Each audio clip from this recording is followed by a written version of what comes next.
Assalamualaikum warahmatullahi wabarakatuh.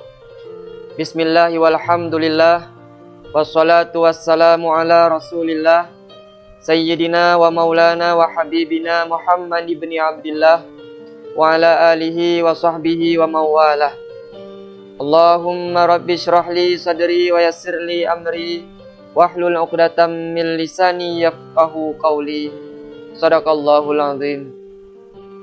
Baiklah, insyaallah dalam kesempatan ini kita akan bercerita tentang kisah ketika Rasulullah SAW disuguhkan makanan beracun oleh seorang perempuan Yahudi.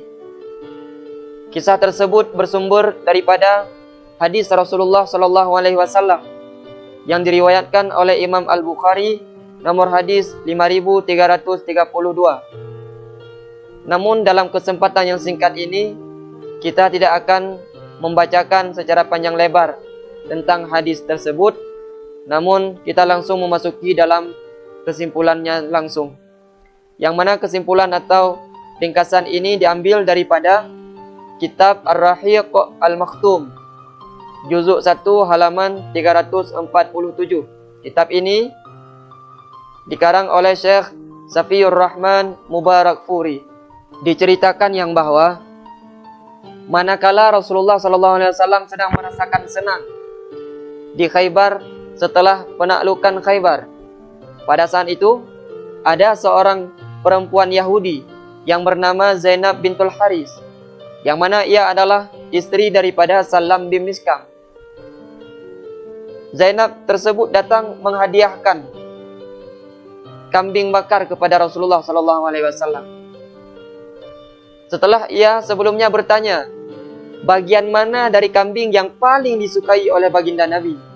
Maka pada saat itu ada yang menjawab, Az-Zira, yang paling beliau sukai adalah kambing bagian lengannya.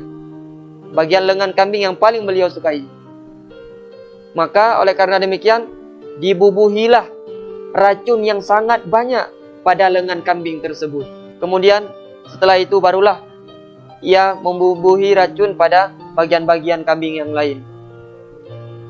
Kemudian setelah dimasak, disuguhkanlah makanan tersebut di hadapan Rasulullah SAW. Ketika makanan itu berada di hadapan beliau, Rasulullah pun mengambil sesuap daripada daging kambing itu dan memasukkan ke mulutnya. Belum sempat beliau menelan daging kambing beracun itu, beliau langsung memuntahkannya kembali. Beliau muntahkan kembali sambil berkata, "Inna hadzal 'azma la yukhbiruni annahu masmumun." Sesungguhnya daging kambing ini telah memberitahu kepadaku bahwa ia telah dikasih racun, telah dibubuhi racun padanya. Ini adalah salah satu mukjizat Rasulullah, di mana daging kambing, lengan kambing dapat berbicara kepada beliau dan memberitahu bahwa ia telah dikasih racun oleh perempuan Yahudi.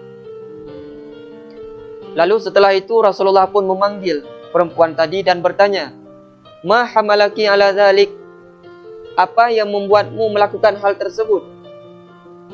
Perempuan itu menjawab, "Qultu in kana malikan istarahtu minhu wa in kana nabiyan fasayukhbar." Fatajawaza anha. Perempuan itu menjawab, "Aku berkata, seandainya Muhammad itu adalah seorang raja, maka aku beristirahat berhenti, bebas daripadanya. Namun seandainya ia adalah seorang nabi yang benar-benar nabi, pasti dia akan diberitahu bahwa ini adalah makanan beracun." Maka setelah itu Rasulullah pun memaafkan kesalahan perempuan Yahudi tersebut.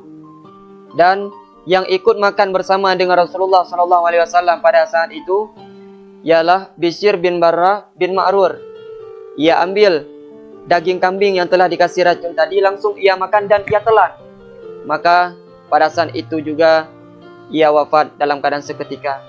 Sedangkan Rasulullah SAW diberitahu oleh lengan daging kambing itu sendiri bahwa daging kambing itu telah dikasih racun oleh perempuan Yahudi tadi. Maka beliau pun dalam keadaan selamat. Namun ada sebahagian ulama sirah yang menjelaskan bahwa pada saat itu Meskipun beliau muntahkan kembali daging beracun yang telah dimasukkan ke mulutnya, namun ada sedikit sisa racun yang masuk ke dalam tubuh beliau.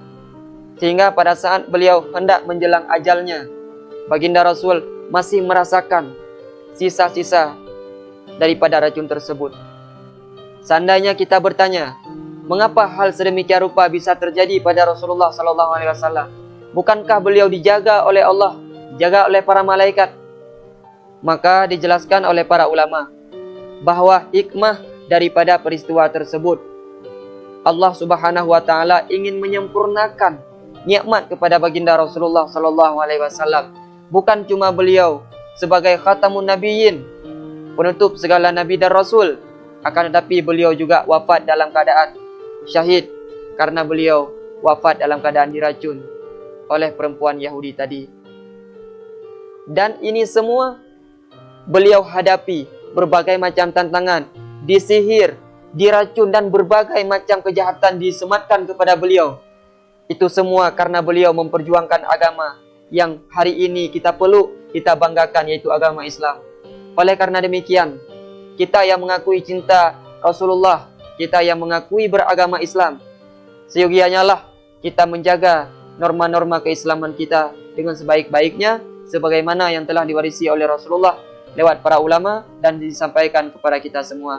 Mudah-mudahan kita menjadi umat-umat yang dibanggakan oleh baginda Rasulullah SAW.